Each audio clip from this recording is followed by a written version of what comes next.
Korutla RTC బస్టాండ్లో security గార్డ్పై కత్తితో దాడి చేశారు. సాగర్ సెక్యూరిటీ గార్డుగా విధులు నిర్వహిస్తున్నాడు. తాపీ మేస్త్రిగా పనిచేస్తున్న ఛత్తీస్గఢ్కు చెందిన లోకేష్ అతని భార్య నుండి బస్టాండ్లో ఉన్నారు. లోకేష్ మద్యం తాగి బస్టాండ్లో గోల చేస్తుండడంతో సాగర్ మందలించాడు.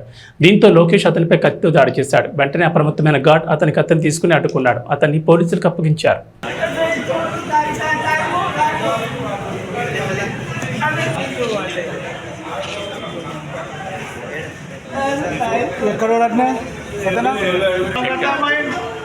क्या काम करते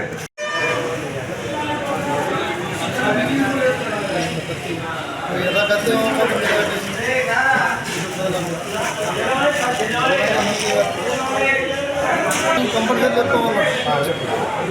ప్రజలకు ఇబ్బంది కాకుండా కంపల్సరీ చెప్పుకోవాలి. రేపే సార్ ఏ ఊరు నాకు నిద్రగా ఎట్లా లేదు, నిద్రలో ఎట్లా డిస్టర్బ్ చేసినా ఒకడే పెట్టుకున్నాడు. ఇక ఇందులో ఇష్టం వచ్చినట్టు ఇప్పుడే మొదలెట్టి ఇలాగానే ఊరుకున్న కాము ఈ ఆరోగ్యం షాప్ ఉన్నది కదా, వాళ్ళు కూడా పోలీసు వాళ్ళు ఉన్నారు. చెప్పినప్పుడు వెళ్ళిపోవాలి బాబు, వెళ్ళిపోవాలి ఆయన కూడా ఏమి ఉంటుంది గాడి మీదనే మాట్లాడు. అయినా దెబ్బ కొట్టు వెళ్ళిపోయాడు. మళ్ళీ తాగచ్చు వెనకకెళ్ళి అట్లా రప్పన వచ్చుకొని కత్తి పెట్టేసింది కదా.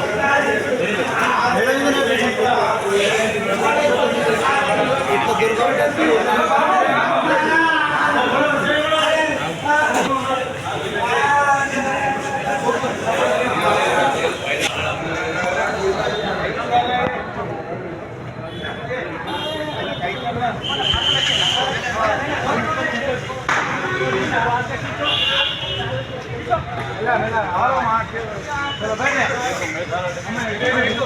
దొరకాలి.